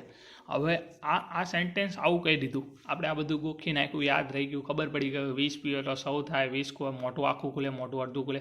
તો જો આ તમે બોલશો ને આ, તો તમારું મોટું આખું ખુલશે. તમે બોલો આ, પછી તમે બોલો ઈ, આ મોટું બંધ રાખીને બોલો ઈ ઉ રૂ, ઈ ઉ રૂ. તો તમારો હોઠ આમ 2 અડેલા છે ને તો આ શબ્દ નીકળી જાય છે બહાર. બાકી તમે 2 હોઠ ભેગા કરીને બોલો તો બોલી જ નહીં શકો તમે. મોટું બંધ કરી દો, તમે બોલવાની કોશિશ કરો તો તમારું મોઢું ખુલી જાય. આ મોઢું જેટલું ખુલવા એટલું ખુલશે. પછી તમે છે ને મોઢું બંધ રાખો ને, એ બોલશે ને છરી આમ કહે ને કીડી જેટલું મોઢું ખાલી થોડું ખુલશે. એવું નથી કે 100% બંધ રહેશે, પણ બંધ જેવું જ રહેશે. જેમ કે તમે બોલો ઈ ઉ રૂ, આમ થોડું મોઢું રહ્યું ને વચ્ચેથી આમ થોડું કીડી જેટલું આમ થોડુંક જ ખુલશે. પછી તમે બોલો ને અર્ધ વિરુદ્ધ થોડું ખુલશે. એમાં એ ઓ આમ એ ઓ બોલો. પછી તમે અડધું ખુલશે. હવે તમે આ બોલો એ ઓ, તમારું મોઢું અડધું ખુલશે. આ તમે 5-6 વાર બોલશો ને તમને ખબર. આમાં તમને ખબર આખું ખુલશે. પણ મેં તમને એવી રીતે જ લખી દીધું કે તમે એવું બધું કરો નહીં માથાકૂટ, તો પણ તમને યાદ જાય. હવે ઓલમોસ્ટ પૂરું જ થવા આવ્યું છે. કલાક ઉપર હાલે વિડીયો તો સારું. ઘણા વિદ્વાનો અર્ધ વિવૃત અને વિવૃતને બંનેને સરખા ગણે છે. એટલે પેપરમાં જો આ એક આઈએમપી થઈ જાય મુદ્દો આની ઉપરથી, કે માનો કે તમને પૂછે વિવૃત સ્વરો કયા, તો પહેલું તમારી પ્રાયોરિટી શું હોય? અ અને આ. હવે માનો કે આ ઓપ્શનમાં જ નથી, તો તમે છે ને અહીંયા એ અને ઓ પણ ઓપ્શનમાં ટીક કરી શકો. તો હવે આ થિયરી મેં બી તમને સમજાણી હશે કે વિષ પીવે તો સૌ થાય. કેમ કે વિષ પીવે તો સૌ થાય. વિષ પીવા માટે મોઢું ખુલે, પછી મોઢું બંધ કરી દેવાનું, પીવા પછી શું થાય, સૌ થઈ જાય. એટલે થોડું મોઢું ખુલે, પછી અડધું ખુલે અને પતી જાય અહીંયા. તો વિવૃત, સંવૃત, અર્ધ સંવૃત અને અર્ધ વિવૃત. વિવૃતમાં હું યાદ રાખ્યું કે આના બે વાળાના જોડકા કરવું ને આ, પછી આપણે સંવૃતમાં ઈ ઉ પછી એ કલાક ઉપર થઈ ગયું, વાંધો નહીં, હવે કોન્સેપ્ટ મારો પૂરો થઈ જશે, બહુ જોરદાર કામ થઈ ગયું. તો જો પછી આપણે અહીંયા અર્ધ સંવૃતમાં હું એટલે જલ્દી થોડું કરતો હતો, હવે શાંતિથી જો આપણે પહેલેથી જોયું કે 20 પીએ તો સૌ થાય. તો આપણે વિવૃતમાં શું યાદ રાખ્યું, આ યાદ શું રાખો, તમને નંબર યાદ રાખી લો 25, 22, અને નંબર યાદ ન રાખો તો તમે યાદ રાખો કે આના બેના જોડકા કરવાના, બાકી બધું અલગ અલગ ભેગું કરી નાખવાનું. જેમ કે વાળા છે ને એના બેના જોડકા આ, પછી એ ઓ અને એ ઓ. તો અહીંયા વિવૃતમાં આ, પછી સંવૃતમાં ઈ ઉ રૂ, પછી અર્ધ સંવૃતમાં એ ઓ, અર્ધ સંવૃતમાં એ ઓ, અર્ધ વિવૃતમાં એવી રીતે થઈ ગયું. પછી ઘણા વિદ્વાનોએ શું કીધું કે અર્ધ વિવૃત ને અર્ધ વિવૃત અને વિવૃત સરખા છે, તો આ બંને આપણે સરખા એકમાં મૂકી દીધા કે વિવૃતમાં આ પહેલું ઓપ્શન ન હોય તો તમે પણ કરી શકો. હવે પાછા અહીંયા આવી જોઈએ. તો જો ઉચ્ચારણ સ્થાનના આધારે માન્ય સ્વરમાં એક રૂ ઉમેરી નાખો એટલે ઉચ્ચારણ સ્થાનના આધારે છે. શોર્ટકટ છે, 20 પીવે તો સૌ થઈ જાય. 20 પીવા માટે મોઢું આખું ખોલવું પડે, પછી મોઢું આખું બંધ કરવું પડે, પછી 20 પીવે એટલે સૌ થઈ જાય. સૌ થાવે એટલે મોઢું થોડું ખુલે, પછી મોઢું અડધું ખુલે, પતી ગઈ વાત.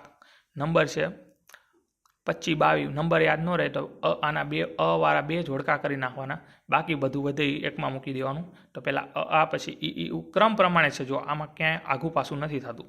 બાકી ચોપડીમાં છે ને આ વિવૃતને વાંહે નાખ્યું હતું, પહેલાં સંવૃત, અર્ધ સંવૃત, અર્ધ વિવૃત અને વિવૃત હતું, પણ મેં કીધું આવી રીતે ન લખાય. આપણે જેટલું ઇઝી બને ને એટલું ઇઝી કરવાની કોશિશ કરાય.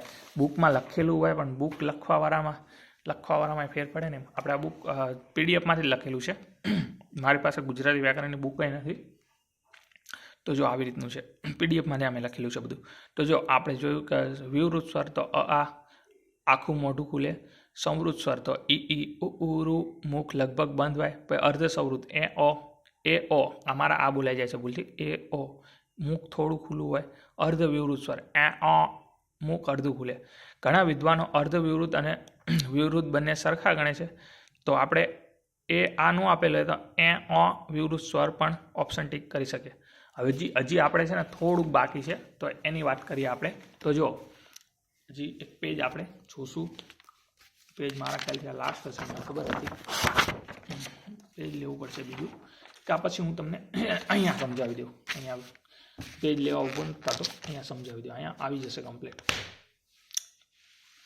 હવે સ્વરોનું ઉચ્ચારણ સ્થાન છે, સ્વરોનું ઉચ્ચારણ સ્થાન. તો જો આ વસ્તુ છે ને આગળ આપણે બધું થિયરી ભણ્યા ને એ પ્રમાણે કીધું અવરોધાતા નથી, પણ આ 10% એવું બીજા વિદ્વાનો કહે છે કે 100% તો એવું બને ને, એટલા માટે આ બધું ઉચ્ચારણ સ્થાન આવ્યું કે કંઠમાંથી, તાલવ્યમાંથી, હોઠમાંથી, મૂર્ધન્યમાંથી, એવામાંથી. તો આમાં તમે સિમ્પલ છે, તમારે છે ને ઓલમોસ્ટ બેના જોડકા કરવાના છે. એક રૂ આવે ને અહીંયા નથી કરવાના, અહીંયા સ્વરોનું ઉચ્ચારણ સ્થાન છે. અને આપણે આગળ જોયા હતા એમાં શું હતું, એમાં ઉચ્ચારણ સ્થાનના આધારે, અને અહીંયા છે સ્વરોનું ઉચ્ચારણ સ્થાન. તો જો લખેલું સરખું છે, ઉચ્ચારણ સ્થાનના આધારે, અને અહીંયા શું થઈ ગયું, સ્વરોનું ઉચ્ચારણ સ્થાન, કયા સ્થાનેથી બોલાય છે. તો જો તમે છે ને સૌથી પહેલાં તો આપણી પાસે શું છે, છે, પછી આ છે. અહીંયા આપણે કયા ધ્યાને લેવાના, તો અહીંયા આપણા 11 ધ્યાને લેવાના, જે આપણા મૂળભૂત સ્વર છે. ઓલા કણ આપણે માન્ય પ્લસ એક રૂ જોયો, તો અહીંયા આપણે 11 જે આપણા મૂળભૂત છે, તો એમાં આપણે બેના જોડકામાં લખી નાખી આ, પછી ઈ, પછી ઉ, પછી રૂ એકલો પડે છે તો રૂ, પછી અહીંયા આવશે એ, ઓ, અહીંયા હું ભૂલથી આવું લખી નાખું છું. તો આવી રીતે થઈ ગયું. હવે છે ને આની સારી રીતે લખેલું છે, અત્યારે અહીંયા હું આવી રીતે લખું છું, મને પછી બતાવીશ. તો જો અહીંયા છે ને તમારે સૌથી પહેલાં કબૂતરનો ક યાદ રાખવાનો. કયો? કબૂતરનો ક. એટલે આ શું થઈ ગયું? કંઠ્ય. શું થઈ ગયું? કંઠ્ય. કંઠ્ય એટલે શું? તમને કંઠ્યમાં ન ખબર પડે તો તમે આવી રીતે યાદ કરી શકો કે કંઠમાંથી શું થાય? કંઠમાંથી. તો આ તો યાદ રહી જાય કે અ આવે એટલે પહેલો જ અક્ષર પહેલો અક્ષર આવે સ્વરનો, એવી રીતે ક પહેલો અક્ષર આવે વ્યંજનનો, તો ક યાદ રહી જાય. હવે ક પછી શું આવે? તો ક પછી ગમે એ આવતું હોય, પણ આપણે શું યાદ રાખવાનું? ત મૂકી દેવાનું. તાલવ્ય. અત્યારે તમને થોડું કુલ લાગશે પણ રહું ઘડી. તાલવ્ય એટલે તારવામાંથી. શેમાંથી? તારવામાંથી. અથવા તો તારવું પણ આવે, તારવું આવી રીતે આવે. આ બધા એક્ઝામ્પલ આવે, તમને નવો શબ્દ ન લાગે એટલા માટે હું લખું. હવે ઉ છે ને તો પાછો હું હવે આ બે સ્વર આવ્યા, હવે એક વ્યંજન મૂકી દો એટલે કે ઓષ્ઠ્ય. શું આવશે? ઓષ્ઠ્ય. હવે આ ઓષ્ઠ્ય એટલે શું ખબર? હોઠમાંથી. હોઠમાંથી. તો હવે તમને ખબર પડી જાય કે કક્કા પ્રમાણે જાઓ તો પહેલાં ક આવે, પછી ત આવે, પછી હ આવે. થઈ ગયું આટલું. હવે આ રૂ અલગ જ પડે છે બધાથી. તો અહીંયા રૂમ શબ્દ લખી નાખો ને તમે યાર. રૂમ. મ એટલે મૂર્ધન્ય. તો અહીંયા તમે વિચાર કરો કે ક પછી ત પછી હ જોયું આપણે, અથવા ક ત પછી વ્યંજન સ્વર જોયું, તો આટલું યાદ રહી ગયું. હવે અહીંયા રૂમ શબ્દ યાદ આવે કે રૂ મ. આ રૂ એકલો જ છે. રૂ એટલે મૂર્ધન્ય, મ રૂ એટલે રૂ, અને મું એટલે મૂર્ધન્ય. હવે અહીંયા શું કરવાનું? તો કંઠ તાલવ્ય, આ બેને ભેગા કરી નાખવાના. કંઠ તાલવ્ય એટલે કે કંઠ અને તારવામાંથી. કંઠ અને તારવામાંથી. કંઠ અને તારવામાંથી. એવી જ રીતે અહીંયા શું છે? કંઠ ઓષ્ઠ્ય એટલે આ બેને ભેગા કરી નાખો. કંઠ અને ઓષ્ઠ્યને. તો જો આ મૂર્ધન્ય તો અલગ જ પડ્યું રહેશે વચ્ચે, અલગ જ છે ને. રૂમ થઈ ગયું. બાકી અહીંયા તમારે યાદ રાખો કંઠ્ય તાલવ્ય ઓષ્ઠ્ય એટલે હોઠ. તો તમે એમ રાખ ક ત પછી હ આવે તો કંઠ તાલવ્ય હોઠમાંથી. હોઠને બીજું શું કહેવાય? ઓષ્ઠ્ય યાદ રાખજો, કેમ કે આ શબ્દ પૂછાય. હોઠમાંથી પૂછાય તો વાંધો નહીં, બાકી ઓષ્ઠ્ય પૂછાય. તો હવે અહીંયા શું આવી જશે? કંઠ ઓષ્ઠ્ય. કંઠ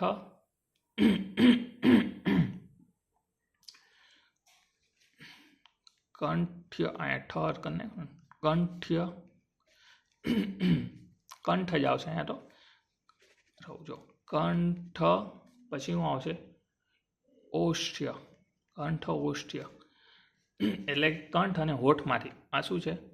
કંઠ અને હોઠમાંથી. તો જો આમાં આપણે શું લાગ્યું? કંઠ્ય. પછી ઈમાં શું લાગ્યું? તાલવ્ય. પછી ઉમાં હોઠનો શું કહેવાય? ઓષ્ઠ. આટલું યાદ આવી ગયું. પછી અહીંયા રૂમ શબ્દ એટલે કે મૂર્ધન્ય. પછી અહીંયા બે પહેલાં બેને ભેગા કરી નાખો.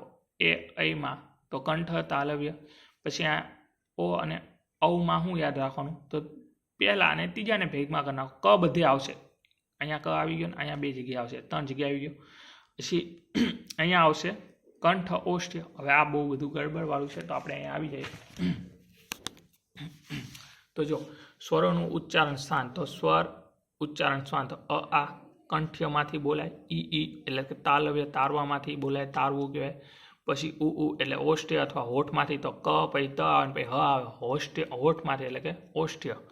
20% બેટરી છે. ઓલમાં આપણું વિડીયો પૂરું થઈ ગયેલું, વાંધો નહીં. પછી છે ઈ ઉ એટલે કે ઓષ્ઠ્યમાંથી. પછી રૂ મ એટલે રૂ એમાંથી બોલે મૂર્ધન્યમાંથી. પછી છે એ ઐ તો એ કંઠ્ય તાલવ્યમાંથી. આ કંઠ્ય અને તાલવ્ય બે ભેગું કરી નાખો પહેલું બીજું. પછી ઓ ઔ એ કેમાંથી બોલાય? કંઠ અને ઓષ્ઠ્યમાંથી. એટલે કંઠ્ય અને ઓષ્ઠ્યમાંથી એટલે કંઠ્યોષ્ઠમાંથી એટલે કંઠ અને હોઠમાંથી. તો આ ક્વેશ્ચન બેઠા પૂછાય છે. કોષ્ટક આવ નાનું એવું છે, 1-2 માર્ક દઈ જાય જો પૂછાઈ જાય તો. તો બસ આટલું જ હતું ગુજરાતી વ્યાકરણમાં. હું છે ને કોઈ ગુજરાતીનો ટીચર નથી, પણ મેં છે ને તલાટી જુનિયર ક્લાર્ક માટે બેન્ચ લીધી છે. તો આ વિડીયો મેં કીધું મને થોડું આમ લાગ્યું કે એક્સપ્લેન હું કરી શકું, એટલા માટે મેં આ વિડીયો બનાવ્યું છે. બાકી હું કોઈ ગુજરાતીનો ટીચર નથી. હું તલાટીની તૈયારી કરું છું, તલાટી જુનિયર ક્લાર્ક. એટલા માટે મેં આ વિડીયો બનાવ્યો છે. કીધું કોઈને ઉપયોગી થાય તો. મેં આ સરે મને આવું નહોતું શીખડાયું, મેં આ જાતે બનાવ્યું છે. બાકી એમને છે ને પીડીએફમાં અર્ધવિવૃત સમૃદ્ધ વિવૃત અર્ધવિવૃત મૂકી દીધેલું હતું. આવી રીતે આટલું બધું એક્સપ્લેન નહોતું કર્યું. પછી આ બધું રૂમવાળું એવું કાંઈ નથી. એમને કે આ ગોખી નાખો, પણ હું તો કહું જેટલું એક્સપ્લેન થાય ને એટલું કરવાની કોશિશ કરાય. જો મેં આ 1 કલાકનો વિડીયો બનાવ્યો ને તો મને અંદર રિવિઝન થઈ ગયું મારું પણ, અને તમને બી મે બી ઉપયોગી થાય. તો હું કોઈ ટીચર નથી, પણ મેં ખાલી વિડીયો બનાવ્યો છે ગુજરાતી સ્વરનું. હવે મે બી જો વ્યંજનમાં પણ હું આવી રીતે એક્સપ્લેન કરી શકીશ ને તો હું વ્યંજનનું પણ બનાવવાની કોશિશ કરીશ. વ્યંજનનું તો ખાસું મોટું છે, જોઈ શકો છો તમે. સ્વરનું સાવ ટૂંકું હતું.